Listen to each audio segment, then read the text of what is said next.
Hello friends, ಹೇಗಿದ್ದೀರಾ? ನಾವು ಇವತ್ತು stereochemistry related previous year question ಪೇಪರ್ಸ್ನಲ್ಲಿ ಬಂದಿರುವಂತಹ ಇಂಪಾರ್ಟೆಂಟ್ ಕ್ವಶನ್ಸನ್ನು ಡಿಸ್ಕಸ್ ಮಾಡ್ತಾ ಹೋಗೋಣ, so that it will be helpful for you to your exam. So let's see the 18th question, that is absolute configuration or RS notation at carbon 9 and carbon 10 of the following is. ನಮಗೆ R S ನೊಟೇಷನ್ನ ಕೊಡಬೇಕು ಯಾವುದಕ್ಕೆ? Carbon 9 ಮತ್ತು carbon 10th ಪೊಸಿಷನ್ಗೆ. So ನಾವು consider this carbon 10th,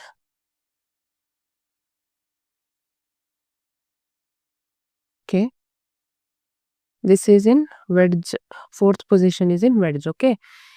See here, ಈಗ ಪ್ರಿಯಾರಿಟಿಯನ್ನು ಕೊಡ್ತಾ ಹೋಗ್ಬೇಕಾಗತ್ತೆ. ಇಲ್ಲಿ ಇದು ಇಲ್ಲೂ ಕೂಡ ಕಾರ್ಬನ್ ಅಟ್ಯಾಚ್ ಆಗಿದೆ, ಇಲ್ಲೂ ಕೂಡ ಕಾರ್ಬನ್ ಅಟ್ಯಾಚ್ ಆಗಿದೆ, ಇಲ್ಲೂ ಕೂಡ ಕಾರ್ಬನ್ ಅಟ್ಯಾಚ್ ಆಗಿದೆ. ಆದರೆ ಸೆಕೆಂಡ್ ಸೀನಿಯಾರಿಟಿಗೆ ಹೋಗ್ಬೇಕಾಗತ್ತೆ ಆಗ ಇಲ್ಲಿ ನೋಡಿ, ಇಲ್ಲಿ ಸಿಂಗಲ್ ಕಾರ್ಬನಿಗೆ ಅಟ್ಯಾಚ್ ಆಗಿರುವಂಥದ್ದು ಈ ಕಾರ್ಬನ್ನು, ಇಲ್ಲೂ ಕೂಡ ಈ ಕಾರ್ಬನ್ನು ಈ ಸಿಂಗಲ್ ಕಾರ್ಬನಿಗೆ ಅಟ್ಯಾಚ್ ಆಗಿರುವಂಥದ್ದು.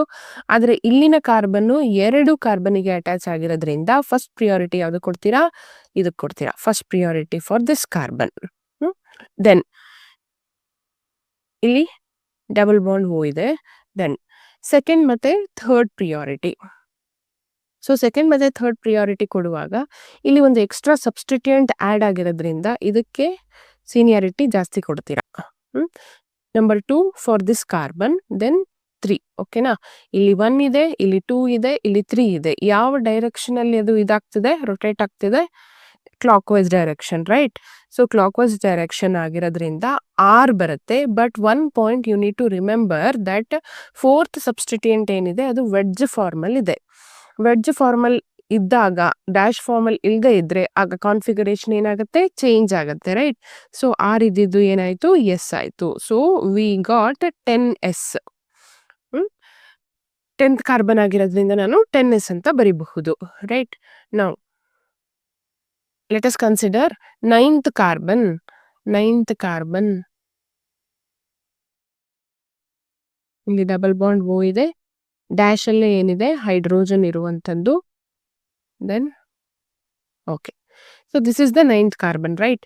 So first will be given to this one.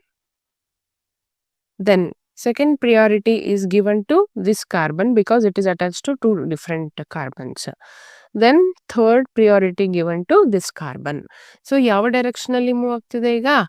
R ಅಲ್ಲಿ. ಸೊ ಡ್ಯಾಶ್ ಅಲ್ಲೇ ಏನಾಗಿದೆ? 4th ಗ್ರೂಪ್ ಅಟ್ಯಾಚ್ ಆಗಿದೆ, ಹಾಗಾಗಿ ಏನು ಆರ್ ಆಗೆ ಉಳಿಯುತ್ತೆ. ಎಂಥ ಆರ್? 9r, right. 9r ಅವಾಗಲೇ ಏನು ಬಂದಿತ್ತು? 10s ಬಂದಿತ್ತಲ್ವಾ. So the option A is the correct answer.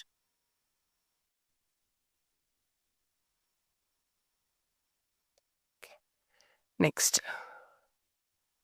the most destabilizing interaction in the bond conformation of cyclohexane is.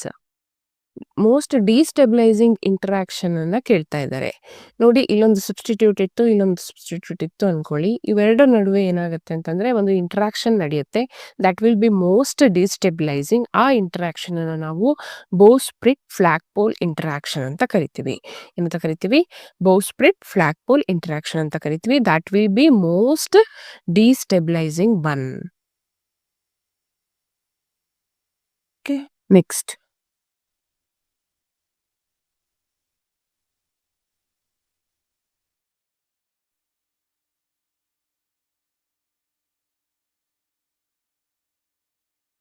Now, what is the configuration? ಇಲ್ಲಿ ಯಾವಾಗ ಡಬಲ್ ಬಾಂಡ್ ಇರುತ್ತೋ ಆಗ ನಾವು R and S ನ ಬದಲಿಗೆ ಏನಂತ ಕೊಡ್ತೀವಿ? ನೊಟೇಷನ್ ಅನ್ನ ಇ ಮತ್ತೆ ಝೆಡ್ ಫಾರ್ಮಲ್ಲಿ ಕೊಡ್ತೀವಿ. ಸಿಸ್ ಇದ್ರೆ ಝೆಡ್, ಟ್ರಾನ್ಸ್ ಇತ್ತು ಅಂತಂದ್ರೆ E. Of the following molecule configuration, that is E Z notation of the given molecule is ಅಂತ ಕೇಳ್ತಾ ಇದ್ದಾರೆ. First it's better to numbering, give numbers. Okay, 1 2 3 4 5 6 7 and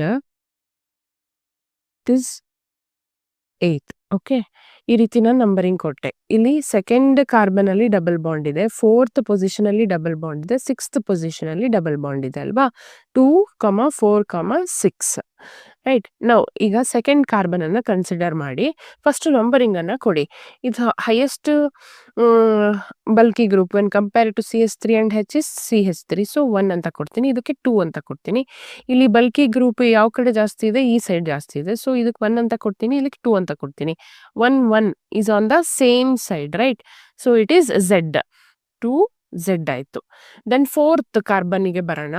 ಇಲ್ಲಿ ಏನಾಗ್ತಾ ಇದೆ, ಎರಡು ಬಲ್ಕಿ ಸಬ್ಸ್ಟಿಟ್ಯೂಯೆಂಟ್ಸ್ ಏನಾಗಿದೆ ಸೇಮ್ ಸೈಡ್ ಅಲ್ಲಿ ಅಟ್ಯಾಚ್ ಆಗಿರುವಂತದ್ದು 1 so it is once again cis, that is 4Z. Then sixth ಪೊಸಿಷನ್ಗೆ ಬನ್ನಿ. ಇಲ್ಲಿ ಏನಾಗ್ತಾ ಇದೆ ಅಂತಂದ್ರೆ positions of bulky groups are in opposite side.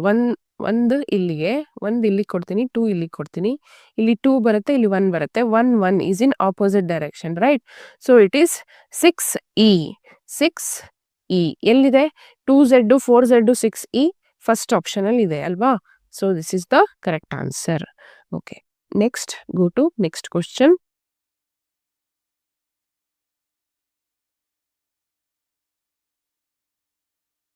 Identify the number of stereogenic centers in the following compound ಅಂತ ಕೇಳ್ತಾ ಇದ್ದಾರೆ. ನಮಗೆ ಇಲ್ಲಿ ಬಾಂಡ್ ಲೈನ್ ಫಾರ್ಮುಲಾ ಥ್ರೂ ಒಂದು ಮಾಲಿಕ್ಯೂಲ್ನ ಕೊಟ್ಟಿದ್ದಾರೆ. ಇಲ್ಲಿ ಬಾಂಡ್ ಲೈನ್ ಫಾರ್ಮುಲಾದಲ್ಲಿ ಏನಾಗಿರುತ್ತೆ, ಯಾವುದೇ ಕಾರಣಕ್ಕೂ ಹೆಚ್ಚನ್ನು ನಾವು ಮೆನ್ಷನ್ ಮಾಡಿರೋದಿಲ್ಲ, ಅದನ್ನ ಮಿಸ್ ಮಾಡಿರ್ತೀವಿ. ಯಾವುದೇ ಒಂದು ಕಾರ್ಬನ್ 3 ಗ್ರೂಪ್ಸಿಗೆ ಅಟ್ಯಾಚ್ ಆಗಿರುತ್ತೆ ಅಂದರೆ ಅದಕ್ಕೆ ಅಂಡರ್ಸ್ಟುಡ್ ಹೈಡ್ರೋಜನ್ ಕೂಡ ಅದಕ್ಕೆ ಅಟ್ಯಾಚ್ ಆಗಿರುತ್ತೆ ಅಂತ ಹೇಳಿ. So number of stereogenic centers ಅಂತಂದ್ರೆ, ಸ್ಟೀರಿಯೋಜೆನಿಕ್ ಸೆಂಟರ್ ಅಂದ್ರೆ ನಿಮಗೆ ಗೊತ್ತಿದೆ, carbon containing 4 different groups attached to it. So how many stereogenic centers are there ಅಂತ ಕೌಂಟ್ ಮಾಡೋಣ. ಇಲ್ಲೊಂದಿದೆ 1 ಅಂಡ್ ಇಲ್ಲೊಂದಿದೆ 2, ದೆನ್ ಇಲ್ಲೊಂದಿದೆ 3, ದೆನ್ ಇಲ್ಲೊಂದಿದೆ 4, then here 5, then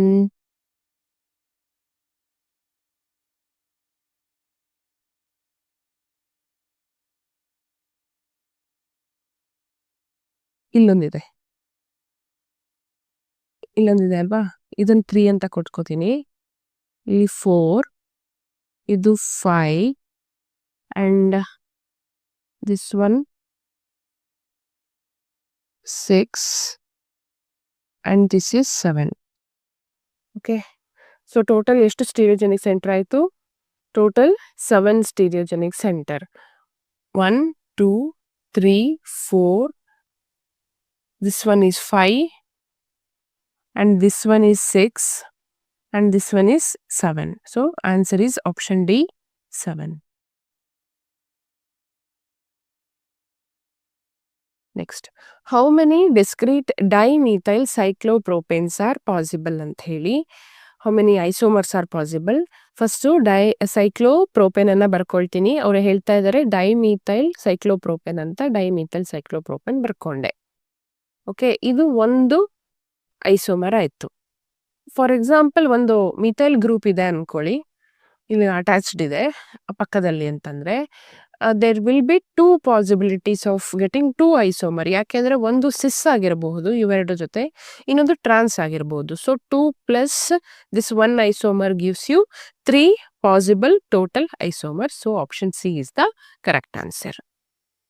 then identify the factor which is comparatively insignificant in affecting the magnitude of specific optical rotation. Specific optical rotation ನ ಮೇಲೆ ಯಾವುದು ಹೆಚ್ಚಾಗಿ ಏನಾಗಿಲ್ಲ, ಡಿಪೆಂಡ್ ಆಗಿರಲ್ಲ. ಅಂದ್ರೆ ಅದರ ವೇರಿಯೇಷನ್ ಇಂದ ಯಾವುದೇ ರೀತಿ ಸ್ಪೆಸಿಫಿಕ್ ಆಪ್ಟಿಕಲ್ ರೊಟೇಷನ್ ಚೇಂಜ್ ಆಗಲ್ಲ. ಆ ಫ್ಯಾಕ್ಟರ್ ಯಾವುದು ಅಂತ ಕೇಳ್ತಾ ಇದ್ದಾರೆ. We know that specific rotation is equal to observed optical rotation divided by concentration of the solution into length of the tube ಅಂತ ನಾವು ಓದಿದ್ದೀವಿ, right. So this specific rotation depends on the concentration and temperature and the purity of the sample also, then length of the sample tube also. All the 4 ಮೇಲೇನೂ depend ಆಗತ್ತೆ. But ಟೆಂಪರೇಚರ್‌ನ ನಾವು ಜಾಸ್ತಿ vary ಮಾಡಿದ್ವಿ ಅನ್ಕೊಳ್ಳಿ, with the variation of temperature, the specific rotation will not vary much. ಅಂದ್ರೆ ಅಷ್ಟೊಂದಾಗಿ change ಆಗೋದಿಲ್ಲ. ಯಾವಾಗ ನಾವು ಕಾನ್ಸಂಟ್ರೇಷನ್ ಚೇಂಜ್ ಮಾಡ್ತೀವೋ, ಪ್ಯೂರಿಟಿನ ಚೇಂಜ್ ಮಾಡ್ತೀವೋ, ಲೆಂತ್‌ನ ಚೇಂಜ್ ಮಾಡ್ತೀವೋ, ಆಗ ಆಗುವಂತಹ change in specific optical rotation ಏನಿದೆಯಲ್ವಾ, ಅಷ್ಟು ಮಟ್ಟಿಗೆ ಚೇಂಜು ಯಾವುದನ್ನ ಚೇಂಜ್ ಮಾಡಿದಾಗ ಆಗಲ್ಲ, ಟೆಂಪರೇಚರ್‌ನ ಚೇಂಜ್ ಮಾಡಿದಾಗ ಆಗೋದಿಲ್ಲ. ಹಾಗಾಗಿ the correct answer is this, sorry, option B, that is temperature. Okay, next.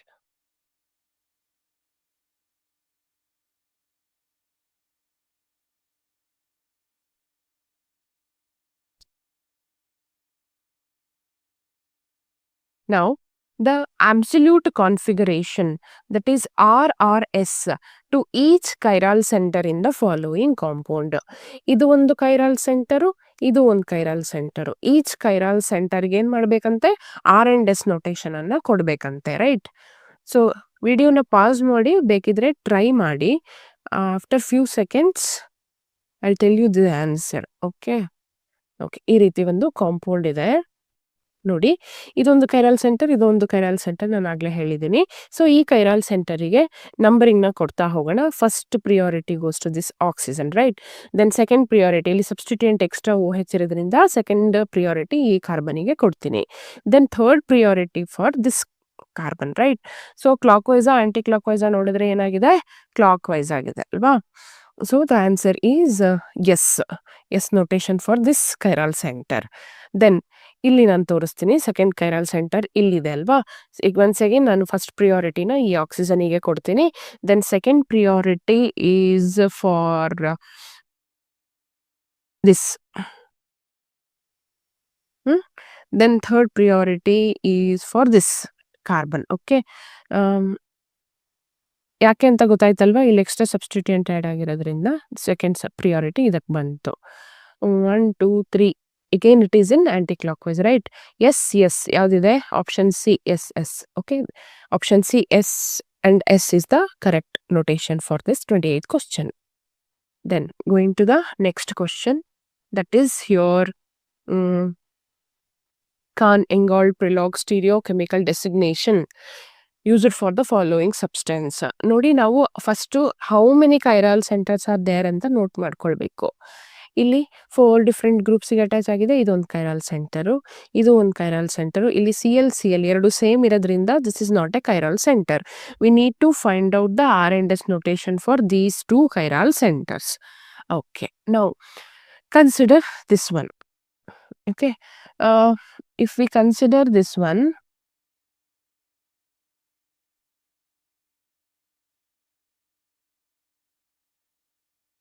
CL ಇದೆ, H ಇದೆ,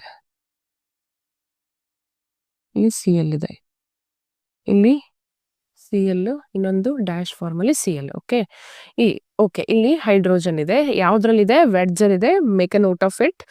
ದೆನ್ ಫಸ್ಟ್ ಪ್ರಿಯಾರಿಟಿ ಯಾವುದು ಕೊಡ್ತೀರಾ? ಆಬ್ವಿಯಸ್ಲಿ ಕ್ಲೋರಿನಿಗೆ ಕೊಡ್ತೀರಾ.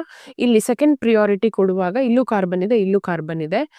ದೆನ್ ಇಲ್ಲಿ 2 ಕ್ಲೋರಿನ್ ಗ್ರೂಪ್ಸ್ ಅಟ್ಯಾಚ್ ಆಗಿದೆ. ಹಾಗಾಗಿ ನಾನು ಏನು ಮಾಡ್ಬೋದು, ಇಲ್ಲಿ 2 ಅಂತ ಕೊಡಬಹುದು. ದೆನ್ ಇದನ್ನ 3 ಅಂತ ಕೊಡಬಹುದು. ಇದು 4th ಆಯ್ತು. ಇಲ್ಲಿ ಯಾವ ಡೈರೆಕ್ಷನಲ್ಲಿ ಮೂವ್ ಆಗ್ತಾ ಇದೆ? Anticlockwise, right? Anticlockwise. But hydrogen ಏನಿದೆ ವೆಡ್ಜ್ ಫಾರ್ಮಲ್ ಇದೆ. ಸೊ ಎಸ್ ಇದ್ದಿದ್ದು ಏನಾಗಬೇಕು? R ಆಗಬೇಕು, right? So it is 2R. ಅದೇ ರೀತಿ ಇಲ್ಲಿ ಈ ಸ್ಟೀರಿಯೋಜೆನಿಕ್ ಸೆಂಟರಿಗೆ ಬರೋಣ. Here first priority will be given to this chlorine, right? Then second priority will be given to this carbon. Then third priority for this carbon. So ಯಾವ direction ಅಲ್ಲಿ ಇದೆ? ಯಾವ direction ಅಲ್ಲಿ? ಕ್ಲಾಕ್ವೈಸ್ ಡೈರೆಕ್ಷನ್ ಅಲ್ಲಿ R ಆಗುತ್ತೆ. Then wedge formal ಇಲ್ಲ, dash ಫಾರ್ಮಲ್ಲಿ 4th substituent hydrogen ಇದೆ. ಹಾಗಾಗಿ ಕಾನ್ಫಿಗರೇಷನ್ ರಿಟೈನ್ ಆಗುತ್ತೆ. That is R.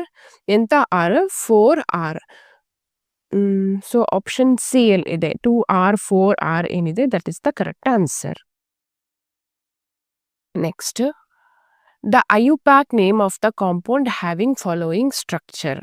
ಇಲ್ಲಿ ಒಂದು ಆಲ್ಫ್ಯಾಟಿಕ್ ಚೈನ್ನ ಕೊಟ್ಟಿದ್ದಾರೆ, ಪ್ಲಸ್ ಒಂದು ಹೆಟ್ರೋಸೈಕ್ಲಿಕ್ ರಿಂಗ್ ಇದೆ.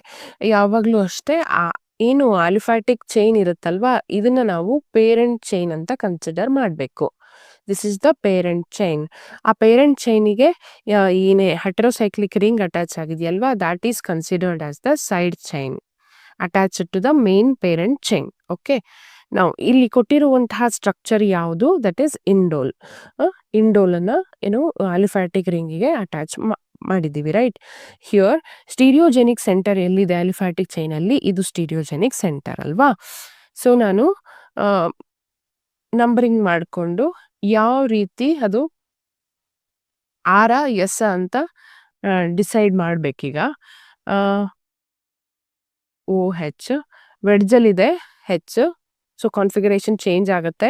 ಸೊ ಫಸ್ಟ್ ನಂಬರಿಂಗ್ ಕೊಡೋಣ. ಓ ಹೆಚ್ಗೆ first priority, then compare to oxygen and nitrogen ಯಾವುದೇ ಅಟಾಮಿಕ್ ನಂಬರ್ ಜಾಸ್ತಿ ಇರುತ್ತೆ ಆಕ್ಸಿಜನ್ದು. So second priority for this carbon, then third priority is for this carbon, right. So 1 2 3 that is in anticlockwise, sorry clockwise. So clockwise R ಆಗುತ್ತೆ. R ಇದ್ದಿದ್ದು S ಆಗುತ್ತೆ. ಯಾಕೆ ಅಂತಂದ್ರೆ fourth substituent ಯಾವ formal ಇದೆ, ವೆಡ್ಜ್ಡ್ ಫಾರ್ಮಲ್ ಇದೆ, ಹಾಗಾಗಿ S ಆಯ್ತು. ಸೊ ಇಲ್ಲಿ ನೀವು ನೋಡ್ಬೋದು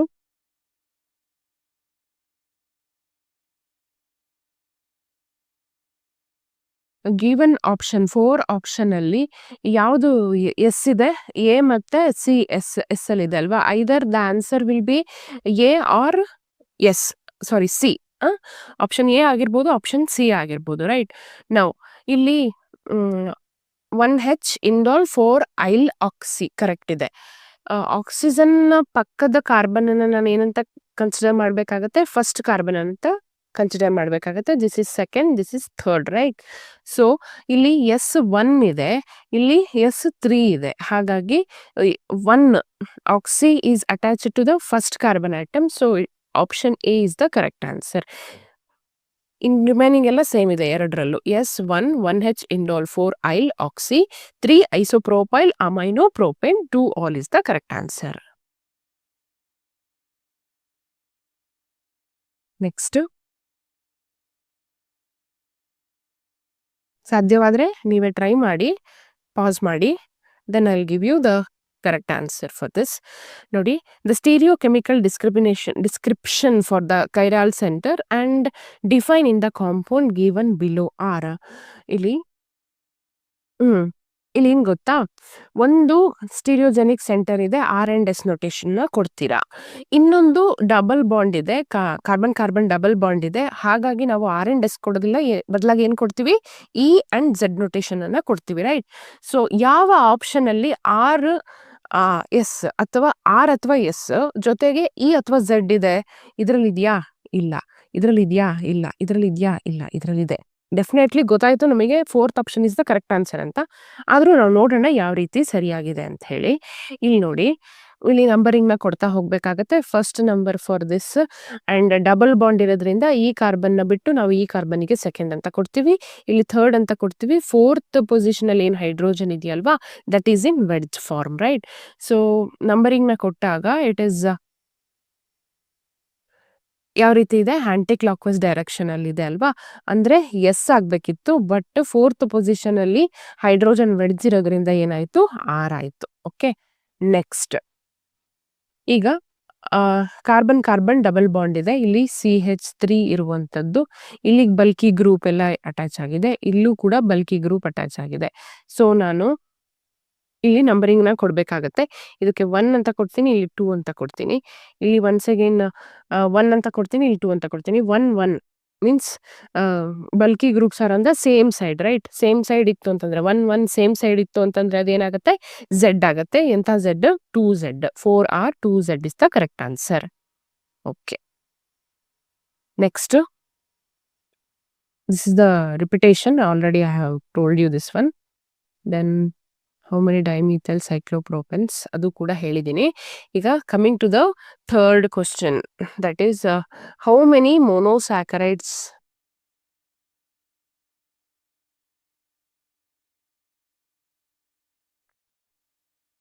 consider the following monosaccharides, which of the following statement is correct ಅಂತ ಹೇಳಿ.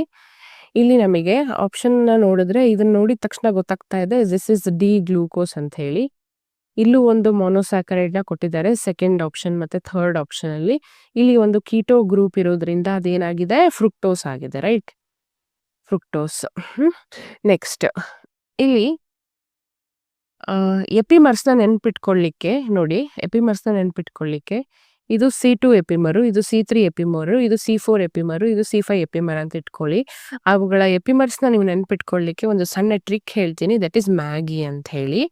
ಏನು ಮ್ಯಾಗಿ ಅಂತಂದ್ರೆ C2 ಎಪಿಮರ್ ಇತ್ತು ಅಂತಂದ್ರೆ ಮ್ಯಾನೋಸು, C3 ಇತ್ತು ಅಂತಂದ್ರೆ ಆಲೋಸು, C4 ಇತ್ತು ಅಂತಂದ್ರೆ ಗ್ಯಾಲಕ್ಟೋಸು, C5 ಇತ್ತು ಅಂತಂದ್ರೆ ಅಯೋಡೋಸ್ ಅಂತ ಹೇಳಿ ಬರುತ್ತೆ. Okay, now here first statement ಅಂದ್ರೆ ಇಲ್ಲಿ consider the following monosaccharide which of the statement is correct ಅಂತ ಹೇಳ್ತಾ ಇದ್ದಾರೆ. ಕೊಟ್ಟಿರುವಂತಹ 4 ಸ್ಟೇಟ್ಮೆಂಟ್ ಅಲ್ಲಿ ಯಾವುದೆಲ್ಲ ಕರೆಕ್ಟ್ ಸ್ಟೇಟ್ಮೆಂಟ್ ಅಂತ ನಾವು ಕಂಡುಹಿಡಿಬೇಕು. ಫಸ್ಟ್ ಏನ್ ಹೇಳ್ತಿದ್ದಾರೆ, ಆಪ್ಷನ್ ಎ ಮತ್ತೆ ಸಿ ಅಲ್ಲಿ ಇರುವಂತದ್ದು C4 ಎಪಿಮರ್ ಅಂತ ಹೇಳ್ತಾ ಇದ್ದಾರೆ. C4 ಎಪಿಮರ್ C4 ಎಪಿಮರ್ ಹೌದಾ ಅಲ್ವಾ ಅಂತ ನೋಡೋಣ. ಈಗ ನೋಡಿ, ಎ ಮತ್ತೆ ಸಿ ನ ಕೇಳ್ತಾ ಇದ್ದಾರೆ, ಹಾಗಾಗಿ ಎ ಮತ್ತೆ ಸಿ ನ ನೋಡ್ಬೇಕು. ಇಲ್ಲಿ ನಾವು this is the first carbon, this is the second carbon, this is the third carbon, this is the fourth carbon, this is the fifth carbon, this is the sixth carbon, right? ಇಲ್ಲಿ fourth position ಅಲ್ಲಿ OH group ಈ side ಇದೆ, right side ಇದೆ. ಅದೇ next C ಅಲ್ಲಿ ನೋಡಿ OH ಏನಿದೆ opposite side ಅಲ್ಲಿ ಇದೆ, that is left hand side ಅಲ್ಲಿ ಇದೆ.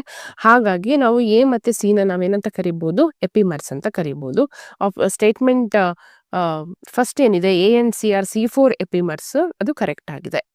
ದೆನ್ ಸೆಕೆಂಡ್ ಸ್ಟೇಟ್ಮೆಂಟ್ ಏನ್ ಹೇಳ್ತಾ ಇದ್ದಾರೆ ಅಂತಂದ್ರೆ A is D glucose and D is D mannose ಅಂತ ಹೇಳ್ತಾ ಇದ್ದಾರೆ. It is not mannose, it is a fructose. Keto group ಇರೋದ್ರಿಂದ ಅದು ಫ್ರುಕ್ಟೋಸ್, ಹಾಗಾಗಿ statement 2 is wrong. Then option 3, A and D form osazole. So, osazole depends on the presence of either aldehyde or keto group. Either aldehyde or keto group in the molecule. ಎರಡರಲ್ಲೂ aldehyde ಅಥವಾ ketone ಇತ್ತು ಅನ್ಕೊಳ್ಳಿ, that shows osazones formation. So A ಮತ್ತೆ D, ಇಲ್ಲಿ keto group ಇದೆಯಾ, ಇಲ್ಲಿ A ಅಲ್ಲಿ aldehyde group ಇದೆಯಾ, so A and D both forms osazone. So option C is also correct answer. Then B is D idose and C is D talose ಅಂತ ಹೇಳ್ತಾ ಇದ್ದಾರೆ. Idose talose ಅಲ್ಲ, ಹಾಗಾಗಿ option D is the wrong answer. So option A, that is 1 and 3 is the correct answer. Okay, next. Which of the the name of the following compound is ಅಂತ ಹೇಳ್ತಾ ಇದ್ದಾರೆ. ಇಲ್ಲಿ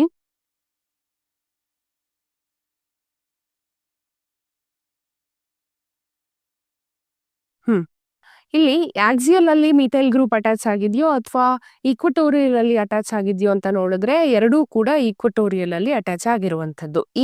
ಐದರ್ B ಇರಬಹುದು ಇಲ್ಲ D ಇರಬಹುದು. Whether it is cis form or trans form ಅಂತ ಕೇಳಿದ್ರೆ ಇಲ್ಲೊಂದು ಲೈನ್ ಹಾಕಿದಾಗ ನಿಮಗೆ ಗೊತ್ತಾಗುತ್ತೆ, ಎರಡು on the same side. So it is cis. So ಈ cis 1,3 dimethyl cyclohexane is the correct answer. Then next ಕ್ವಶನ್ಗೆ ಹೋಗೋಣ. The absolute configuration of R and S each labeled 1, 2, 3 chiral center of the following compound. So, ಇದನ್ನ next ಕ್ಲಾಸಲ್ಲಿ continue ಮಾಡೋಣ. Thank you.